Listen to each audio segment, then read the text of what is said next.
రాజధాని అమరావతిలో వైసీపీ నేతలకు ఎంట్రీ లేదా? ఆ పార్టీ నాయకులు అమరావతిలో పర్యటించకూడదా? ఫ్యాన్ పార్టీ నేతలను ఎందుకు అడ్డుకుంటున్నారు? తాజా పరిణామాలకు రాజధానిపైన వైసీపీ తీసుకుంటున్న నిర్ణయాలే కారణమా, లేదంటే టీడీపీ నేతల అత్యుత్సాహమా అనే ప్రశ్నలు తలెత్తుతున్నాయి. ఇంతకు అమరావతి చుట్టూ జరుగుతున్న రాజకీయ పరిణామాలకు కారణం ఎవరు?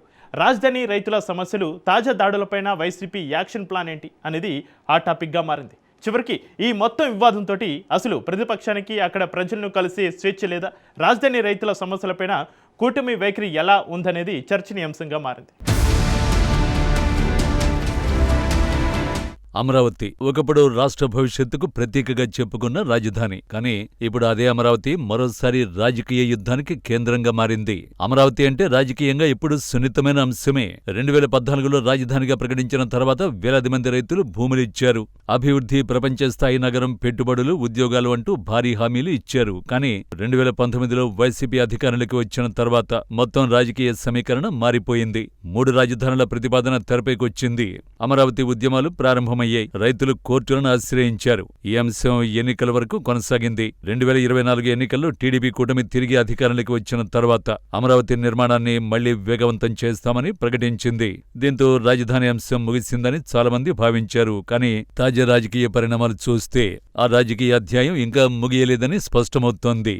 ప్రతిపక్ష వైసీపీ నేతలు రాజధాని ప్రాంతంలో పర్యటించేందుకు వెళ్లడం, వారిని టీడీపీ కార్యకర్తలు అడ్డుకోవడం, రాళ్లు, కోడిగుడ్లతో దాడి జరిగిందన్న ఆరోపణలు, పోలీసులు వ్యవహరించిన తీరుపై ప్రశ్నలు ఇవన్నీ కలిసి రాజధాని రాజకీయాలను మరోసారి వేడెక్కించాయి. అయితే ఈ వివాదం కేవలం ఒకరోజు జరిగిన ఘర్షణ మాత్రమేనా, లేక దీని వెనుక పెద్ద రాజకీయ వ్యూహం ఉందా? అధికార పార్టీ ఎందుకింత తీవ్రంగా స్పందించింది? వైసీపీ ఇప్పుడు ఎందుకు అమరావతి రైతుల అంశాన్ని ముందుకు తెస్తోంది? ఈ పరిణామాల వెనుక రాజకీయ లెక్కలు ఏంటి అనేది ఆసక్తికరంగా మారింది. ఏపీ రాజధాని అమరావతి చుట్టూ మళ్లీ రాజకీయ వివాదం మొదలైంది. అమరావతి విషయంలో ప్రతిపక్ష వైసీపీ, అధికార టీడీపీ మధ్య మాటల యుద్ధం కొనసాగుతోంది. తాజాగా వైసీపీ నేతల అమరావతి పర్యటన నేపథ్యంలో రాజకీయాలు ఒక్కసారిగా వేడెక్కాయి. రాజధానిలో వైసీపీ నేతలు పర్యటనకు బయలుదేరడం, దీంతో వైసీపీ నేతలను ఉండవల్లి దగ్గర టీడీపీ కార్యకర్తలు అడ్డుకుని రాళ్లు, కోడిగుడ్లతో దాడి చేయడం హాట్ టాపిక్ గా మారింది. వైసీపీ నేతలు రాజధాని రైతులపై దాడికి వెళ్లారని అధికార పార్టీ అంటుంటే, టీడీపీ నేతలు రాజధానిలో జరుగుతున్న అక్రమాలు బయటకు రాకుండా ఉండేందుకు తమ పర్యటనను అడ్డుకున్నారని ఫ్యాన్ పార్టీ నేతలు ఆరోపిస్తున్నారు. రాజధాని విషయంలో మొదటించి వైసీపీని టార్గెట్ చేస్తుంది అధికార పార్టీ.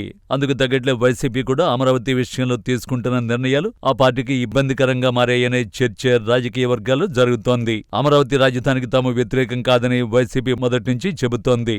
అయితే రాజధాని పేరుతో జరుగుతున్న అవినీతికి మాత్రం వ్యతిరేకమంటోంది. 2019లో అధికారంలోకి వచ్చాక 3 రాజధానుల్ని తెరపైకి తీసుకొచ్చిన వైసీపీ అమరావతిని కేవలం శాసన రాజధానిగా మాత్రమే కొనసాగిస్తామని చెప్పింది. తాజాగా మళ్లీ రాజధాని విషయంలో మనసు మార్చుకున్న జగన్ అమరావతి స్థానంలో మావిగాన్ అంటూ కొత్త ప్రతిపాదన తీసుకొచ్చారు. ఇలా రాజధానిపై ఒక్కోసారి ఒక్కో విధంగా వైసీపీ ఇస్తున్న ప్రకటనలు, నిర్ణయాలు ఆ పార్టీకి అమరావతికి వ్యతిరేకమనే ముద్రపడ్డానికి కారణమని రాజకీయ వర్గాలు అభిప్రాయపడుతున్నాయి. టీడీపీ కూటమి రెండోసారి అధికారంలోకి వచ్చాక ప్రభుత్వ నిర్ణయాలను కొందరు రాజధాని రైతులు వ్యతిరేకిస్తున్నారు. అలాంటి వారు ఇటీవల వైసీపీ అధినేత జగన్మోహన్ రెడ్డిని కలిసి తమ సమస్యలు చెప్పుకొచ్చారు. తమ ప్రాంతంలో పర్యటించి సమస్యలు తెలుసుకోవాలని కోరారు. దీంతో జగన్ కూడా పార్టీ సీనియర్ నేతలతో సిఆర్డీఆర్ రైతు పరిరక్షణ పేరుతో ఓ కమిటీ వేశారు. ఆ కమిటీ రాజధానిలో పర్యటించేందుకు వెళుతుండటంతో మళ్లీ వివాదం మొదలైంది. అమరావతి రాజధాని ప్రాంతంలో ప్రతిపక్ష నాయకుల పర్యటన సందర్భంగా చోటు చేసుకున్న ఉద్రిక్తతలు కేవలం ఒకరోజు రాజకీయ ఘర్షణగా చూడలేని పరిస్థితి కనిపిస్తోందని రాజకీయ విశ్లేషకులు చెబుతున్నారు.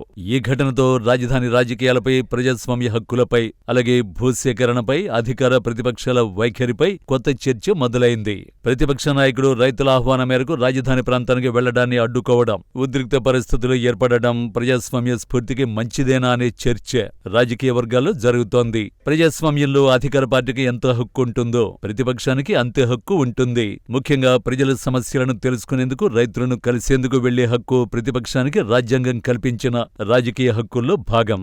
అలాంటి సమయంలో రాజధాని ప్రాంతంలో ప్రతిపక్ష నేతల పర్యటన ఉద్రిక్తంగా మారడం, దాడుల ఆరోపణలు రావడం, పోలీసులు వ్యవహరించిన తీరుపై ప్రశ్నలు తలెత్తడం వంటి పరిణామాలు రాజకీయంగా అధికార పక్షానికి ఇబ్బందికరంగా మారే అవకాశం ఉందని విశ్లేషకులు అభిప్రాయపడుతున్నారు.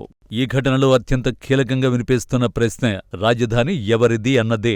అమరావతి ఒక రాజకీయ పార్టీకి చెందిన ప్రాంతమైతే కాదు, అది రాష్ట్ర ప్రజలందరి రాజధాని. అలాంటి ప్రాంతాల్లోకి వెళ్లడంపై రాజకీయ అభ్యంతరాలు వ్యక్తమవుతున్నాయనే భావన కలిగితే ప్రజల్లో తప్పుడు సంకేతాలు వెళ్లే ప్రమాదం ఉంటుంది. అధికారంలో ఉన్నవారు చట్ట వ్యవస్థను అమలు చేయాల్సిందే కానీ రాజధానిపై యాజమాన్య భావన కల్పించేలా వ్యవహరించకూడదనే అభిప్రాయం కూడా వినిపిస్తోంది. ఇంకోవైపు ఈ ఘటనను వైసీపీ రాజకీయ అవకాశంగా మలుచుకునే ప్రయత్నం చేస్తున్నట్లు కనిపిస్తోందని రాజకీయ విశ్లేషకులు చెబుతున్నారు. గత ఎన్నికల్లో అధికారాన్ని కోల్పోయిన తర్వాత ప్రజా సమస్యలపై మళ్లీ ఉద్యమ రాజకీయాలకు శ్రీకారం చుట్టే వ్యూహంలో భాగంగానే రైతుల అంశాన్ని ముందుకు తెస్తోందని రాజకీయ పరిశీలకులు భావిస్తున్నారు. రైతుల సమస్యలు, భూసేకరణ, అభివృద్ధి చేసిన ప్లాట్ల పంపిణీ, అలాగే భూములివ్వని రైతుల ఆందోళనలు వంటి అంశాలను ప్రభుత్వానికి వ్యతిరేకంగా ప్రజల్లో చర్చకు తీసుకువెళ్లాలని వైసీపీ ప్రయత్నిస్తోందని రాజకీయ విశ్లేషకులు చెబుతున్నారు. మరోవైపు అధికార కూటమి అమరావతిని రాష్ట్ర అభివృద్ధి ప్రతీకగా నిలబెట్టాలని చూస్తోంది. ఎన్నికల్లో అమరావతి నిర్మాణానికి ప్రజలు స్పష్టమైన మద్దతునిచ్చారని టీడీపీ వాదిస్తోంది. ఈ నేపథ్యంలో రాజధాని నిర్మాణానికి ఆటంకాలు కలిగించే రాజకీయ కార్యక్రమాలను ప్రజలు అంగీకరించాలనే సందేశాన్ని ఇవ్వాలనే ప్రయత్నం కూడా అధికార పక్షం నుంచి కనిపిస్తోందని రాజకీయ విశ్లేషకులు అంటున్నారు. అయితే రాజకీయంగా ఒక విషయం మాత్రం స్పష్టంగా కనిపిస్తోంది. అమరావతి అంశం ఇప్పటికీ ముగిసిన అధ్యాయం కాదు. ఇది ఇంకా అధికార ప్రతిపక్షాల మధ్య ప్రధాన రాజకీయ అజెండాగానే కొనసాగుతోంది. ఒకవైపు అభివృద్ధి, పెట్టుబడులు, రాజధాని నిర్మాణం అనే నినాదంతో ప్రభుత్వం ముందుకు వెళ్తుంటే, మరోవైపు రైతుల హక్కులు, భూసేకరణలో పారదర్శకత, ప్రజాస్వామ్య హక్కుల పరిరక్షణ అనే అంశాలతో వైసీపీ రాజకీయ పోరాటాన్ని కొనసాగిస్తోంది. అమరావతికి భూములిచ్చిన రైతులు ఇప్పటికీ తమకు హామీ ఇచ్చిన అభివృద్ధి ఫలితాలు పూర్తిగా అందలేదని చెబుతున్న పరిస్థితిలో ప్రభుత్వం వారి ఆందోళనలకు స్పష్టమైన సమాధానం ఇవ్వాల్సిన అవసరం ఉంది. అదే సమయంలో అదనపు భూసేకరణపై వస్తున్న ప్రచారాన్ని కూడా వాస్తవాలతో ప్రజల ముందు ఉంచాల్సిన బాధ్యత ప్రభుత్వంపైనే ఉంటుందని పొలిటికల్ అనలిస్టులు చెబుతున్నారు. మొత్తానికి అమరావతి రాజకీయాలు మళ్లీ మొదలయ్యాయి. ఒకవైపు అభివృద్ధి, మరోవైపు రైతుల హక్కులు, ఒకవైపు అధికార పార్టీ, మరోవైపు ప్రతిపక్షం. ఈ రాజకీయ పోరాటంలో చివరికి గెలిచేది ఎవరు అన్నది కాలమే నిర్ణయిస్తుంది. అంతవరకు అమరావతి రాజకీయాలు మాత్రం రాష్ట్ర రాజకీయాల కేంద్ర బిందువుగానే కొనసాగేలా కనిపిస్తున్నాయి.